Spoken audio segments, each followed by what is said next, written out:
Hello friends, आप लोग कैसे हैं। उम्मीद होगा कि स्वस्थ होंगे और मस्त होंगे। तो मेरी तरफ से आप सभी यूट्यूब फैमिलियों को तीज की हार्दिक हार्दिक शुभकामनाएं। मेरे तरफ से सभी सुहागिन महिलाओं को और मेरे दीदी और भैया को मेरी तरफ से तीज की हार्दिक शुभकामनाएं। आज मैं आप लोगों को बताऊंगी हरितालिका तीज की कथा, और आप लोग सुनिए, क्योंकि कहा जाता है कि हरितालिका तीज यानी हरितालिका तीज के दिन कथा सुनना अति आवश्यक होता है।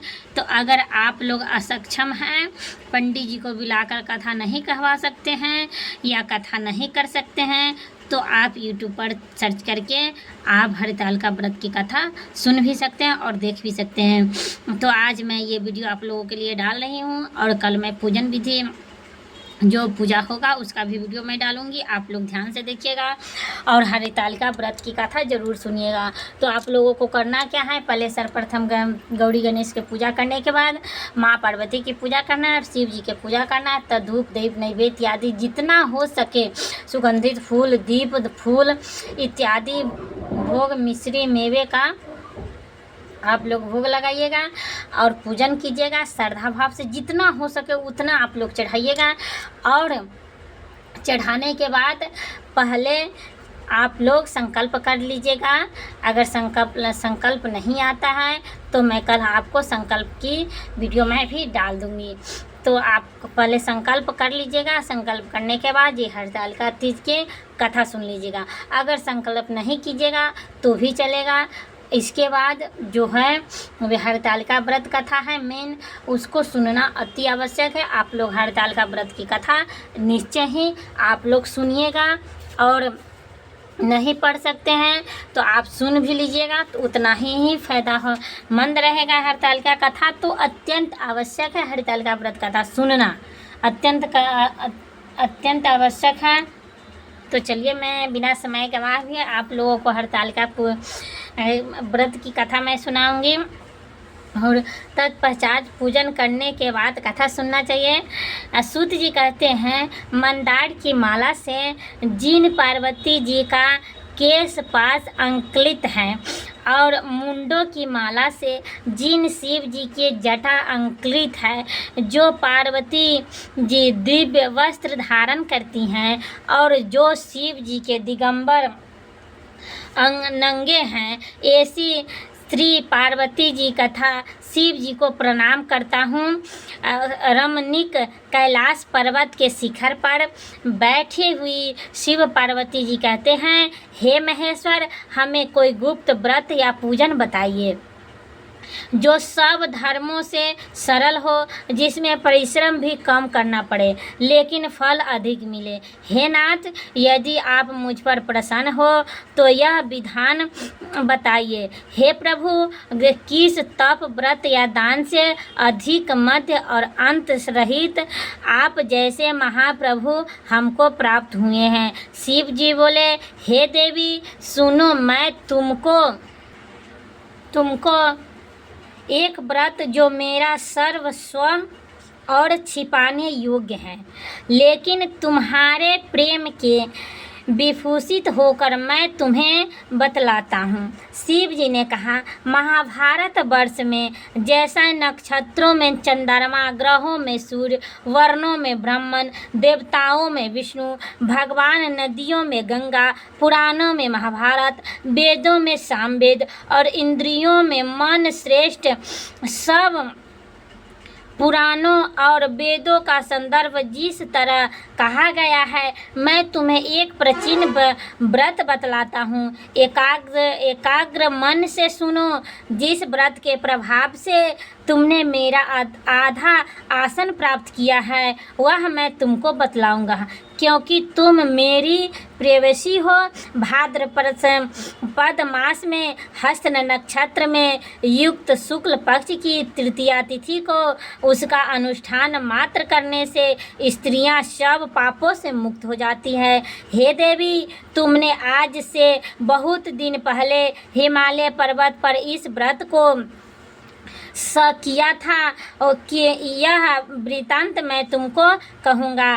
पार्वती जी ने पूछा, हे नाथ, मैंने क्यों यह व्रत किया था, यह सब आपके मुख से सुनना चाहता हूँ। उत्तर की ओर एक बड़ा रमणीक और पर्वत में श्रेष्ठ हिमवान नामक पर्वत है। उसके आसपास तरह तरह की भूमियाँ हैं, तरह तरह के वृक्ष उस पर लगे हैं। नाना प्रकार के पक्षी और अनेक प्रकार की वसु उस पर निवास करते हैं। वहाँ पहुंचकर गंधर्वों के साथ बहुत से देवता सिद्ध चरण पक्षीगण सर्वदा प्रसन्न मन से विचरते हैं। वहाँ पहुंचकर गंधर्व गाते हैं, अप्सराएं नाचती हैं। उस पर्वतराज के निकलने कितने ही शिखर ऐसे हैं कि जिनमें स्फटिक रत्न और वैदुरमणीय आदि की खान भरी है। यह पर्वत ऊंचा तो इतना अधिक है कि मित्र के घर की तरह समझकर आकाश का स्पर्श किए रहता है। उनके समक्ष शिखर सदैव हिम बर्फ से आच्छादित रहते हैं और अंगजल ध्वनि सदा सुनाई देती रहती है। हे पार्वती, तुमने वतकाल में उसी पर्वत पर तपस्या की थी। 12 वर्षों तक तुम उल्टी लटक कर केवल धुआं पीकर रही। 64 वर्षों तक सूखे पत्ते खाकर रही। माघ मास में तुम जल में बैठी रहती और बैसाख की दोपहरिया में पंचगंधी तापती थी। श्रावण महीने में जल बरसात तो तुम भूखी प्यासी रहकर मैदान में बैठती रही। तुम्हारे पिता इस तरह के कष्ट सहन को देखकर बड़े दुखी हुए। वे चिंता में पड़ गए कि मैं अपनी कन्या किसको दूं। उसकी समय नारद जी वहां आ पहुँचे और कहा, हे स्वामी मन, आप किस लिए आए हैं? मेरा अहोभाग्य है, आपका आगमन मेरे लिए अच्छा है। नारद जी ने कहा, हे पर्वतराज, सुनो, मैं भगवान विष्णु का भेजा हुआ अनेक पास आया हूँ। आपके चाहिए कि यह योग कन्या रत्न किसी योग वर दे। भगवान विष्णु के समान योग वर ब्रह्मा, इंद्र और शिव इनमें से कोई नहीं है। इसलिए मैं यही कहूँगा कि आप अपनी कन्या भगवान विष्णु को दे दे। हिमवान ने कहा, भगवान विष्णु स्वयं मेरी कन्या ले रहे हैं और आप यह संदेश लेकर आए हैं तो मैं उन्हें अपनी कन्या दूंगा। हिमवान की इतनी बात सुनकर मुनिराज नारद आकाश में विलीन हो गए। वे पीताम्बर, शंख, चक्र और गदाधारी भगवान विष्णु के पास पहुँचे। वहाँ हाथ जोड़कर नारद जी ने भगवान विष्णु से कहा, हे देव सुनिए, मैं आपका विवाह पक्का कर दिया। उधर हिमवान ने पार्वती के पास जाकर कहा कि हे पुत्री, मैंने तुम्हें भगवान विष्णु को दे डाली। तब पिताजी की बात सुनकर तुम बिना उत्तर दिए ही अपनी सखी के घर चली गई। वह जमीन पर पड़कर तुम बड़ी दुखी होती हुई विलाप करने लगी। तुमको इस प्रकार विलाप करती हुई देखकर सखी बोली, तुम क्यों इतनी दुखी हो? इसका कारण बताओ। तुम्हारी जो कुछ इच्छा होगी वह मैं यथाशक्ति तुमको पूरा करने की चेष्टा करूंगी। इनमें से कोई संशय नहीं है। पार्वती जी बोले, मेरी कुछ भी अभिलाषा है विचार को पिता ने ठुकरा दिया। इससे मैं अपने शरीर का त्याग कर दूंगी। पार्वती जी इस बात को सुनकर सखियां ने कहा कि शरीर का त्याग न करो, चलो किसी ऐसे वन में चले जहां पिता को पता न लगे। ऐसी सलाह कर तुम वैसी वन में जा पहुंची। उधर तुमको पिता घर घर तुम्हें खोजने लगे। दूसरे दूतों द्वारा भी खबर लेने लगे कि कौन देवता या किन्नर मेरी पुत्री को हर ले गया। उन्होंने मन ही मन कहा, मैं नारद जी के आज्ञा का प्रतिज्ञा कर चुका हूँ कि अपनी पुत्री भगवान विष्णु को दूंगा। ऐसा सोचते सोचते हिमवान मूर्छित हो गए और गिरिराज मूर्छित देखकर सब लोग हाहाकार करते दौड़ पड़े। जब होश हुआ तो सब पूछने लगे कि या गिरिराज आप इतनी अपनी मूर्छा का कारण बताइए। हिमवान ने कहा, आप लोग मेरे दुख का कारण सुने। न मालूम कौन मेरी कन्या को हर ले गई। ऐसा नहीं हुआ तो उसे किसी काल में सौंप ने काट लिया या सी ने खा गए होंगे। हाय हाय, मेरी बेटी कहाँ गई? किसी दुष्ट ने मेरी पुत्री को मार डाला। ऐसा कह वे वायु के झोंके से कौपते हुए वृक्ष के सामने कौपने लगे। इसके बाद हिमवान तुम्हें वन वन खोजने लगे। वह मन भी सिंह भालू सिंह जंतुओं वे वन वन खोजने लगे। खोजते से बड़ा भयानक हो रहा था। तुम भी अपनी सखियों के साथ उस भयानक वन में चलती चलती एक ऐसी जगह जा पहुंची जहां नदी एक रही थी। उसके रमणीय तट पर एक बड़ी ही कंदरा थी। तुमने उसी कंदरा के आश्रम बना लिया और मेरी एक बालुकामयी प्रतिमा बनाकर अपनी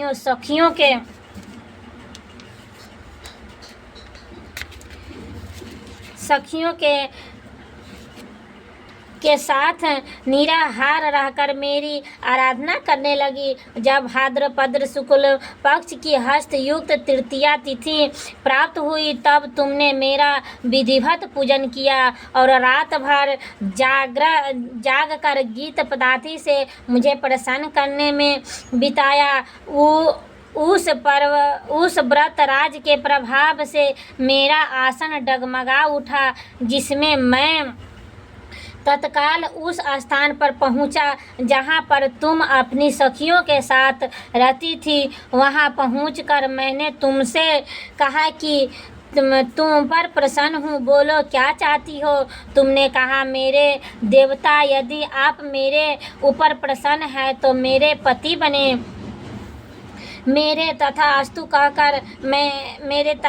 कहकर कैलाश पर्वत पर वापस आने पर तुमने वह प्रतिमा नदी में प्रभावित कर दी और सखियों के साथ उस महाव्रत का पारण किया।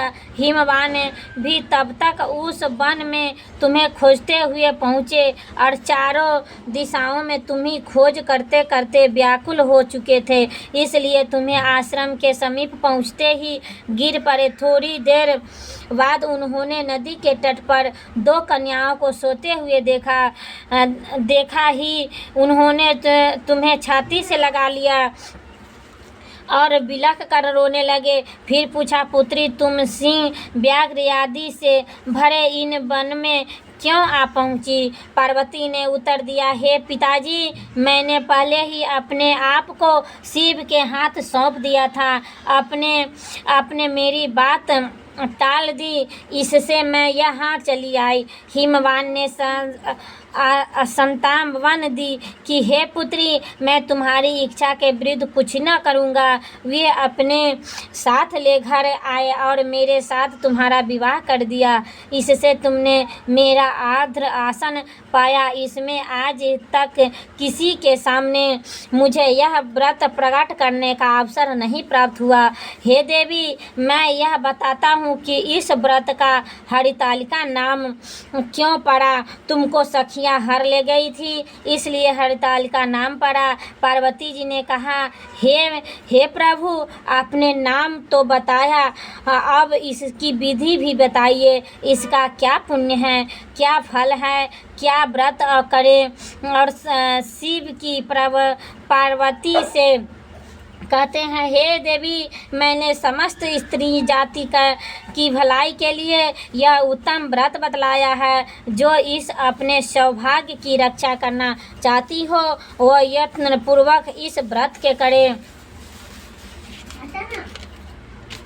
केले के खंभे आदि से सुशोभित एक सुंदर मंडप बनावे, उसमें रंग बिरंगे रेशमी कपड़ों से चंदोवा लगाकर चंदन आदि सुगंधित द्रव्यों से वह मंडप लिपवावे। फिर शंख भरी मृदंग आदि बाजा बजाते हुए मुझे बहुत से लोग एकत्रित होकर तरह तरह के मंगलचार करते हुए उस मंडप में पार्वती तथा शिव की प्रतिमा स्थापित करे।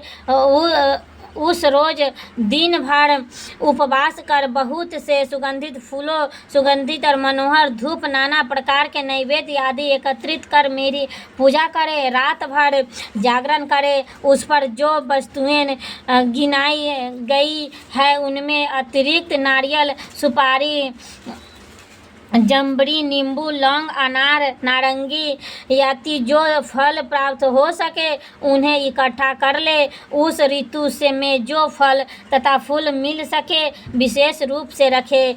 इसके बाद धूप दीप आदि से पूजन कर प्रार्थना करे, हे शिव रूपी, हे मंगले, सब अर्थों को देने वाले, हे देवी, हे शिव रूपे आपको नमस्कार है। हे शिव रूपे आपको सदा के लिए नमस्कार है। हे ब्रह्मा रूपिणी आपको नमस्कार है। जगधात्री आपको नमस्कार है। हे सिंह वाहिनी, संसार में के भय से भयभीत मुझ इन दिन की रक्षा करे। इस कामना की पूर्ति के लिए मैंने आपकी पूजा की है। हे पार्वती, मुझे राज्य और सौभाग्य दे, मुझ पर प्रसन्न होवे। इन्हीं मंत्रों से पार्वती तथा शिव की पूजा करे। तदंतर विधि पूर्वक कथा सुने और ब्राह्मण को वस्त्र और सुवर्ण आदि देवे। इस तरह की एकत्रित होकर स्त्री पुरुष दोनों एक साथ पूजन करे। फिर वस्त्र आदि से जो कुछ हो सका उसका संकल्प करे। साथ हे देवी, जो इस प्रकार पूजन करती है वह सब पापों से छूट जाती है और उसे 7 जन्मों तक सुख और सौभाग्य प्राप्त होती है। जो स्त्री तृतीया तिथि का व्रत न कर भक्षण करती है वह 7 जन्म तक बंधन रहती है। और जो बार विधवा होना पड़ता है वह सदा दरिद्रता, पुत्र शोक से व्याकुल, स्वभाव पर की लड़ाई, सदा सुख भोगने वाली होती है। उस उपवास न करने वाली स्त्री अंत में घोर नरक को महासागर करने वाली, व्याघ्र दही खाने से, बिल्ली मिठाई खाने से, चींटी और कुछ खाने से मक्खी और तीज को अन्न खाने से सुखड़ी, फल खाने से बंदरियाँ, पानी पीने से जोंके, दूध पीने से सौंपनी, उस रोज सोने से अजगर और पति को धोखा देने वाली मुर्गी होती है। इसलिए सभी स्त्रियां व्रत अवश्य करें। दूसरे दिन सुवर्ण, चांदी अथवा बांस के पात्र में अन्न भरकर ब्राह्मण को दान दे और पारण करे। जो स्त्री इस प्रकार व्रत करती है वह मेरे समान पति पाती है और वह मरने लगती है तो तुम्हारे समान उसका रूप हो जाता है। उससे सब प्रकार की संसार भोग और सुगंध युक्त मुक्ति मिल जाती है। इसलिए हरतालिका व्रत कथा मात्र सुन लेने से प्राणियों को 1000 अश्वमेध यज्ञ और सैकड़ों वाजपेय यज्ञ करने का फल प्राप्त होता है। हे देवी, मैंने यह व्रत में उत्तम व्रत बतलाया है जिससे करने से प्राणी सब प्रकार पापों से छूट जाती है और इसमें कुछ भी संशय नहीं है। इसलिए मैं सभी अपनी परिवारों को कह रही हूँ कि कथा समाप्त हुआ और आप लोग कथा करने के बाद आरती कर लीजिएगा और अगले दिन पारण कर लीजिएगा। इससे आपके पति का भरपूर प्यार मिलेगा और मैं अपनी माँ पार्वती से यही कामना करूँगी कि मेरी सब बहनों को अपनी अपनी पतियों का भरपूर प्यार मिले। जय माता दी, जय महाकाल।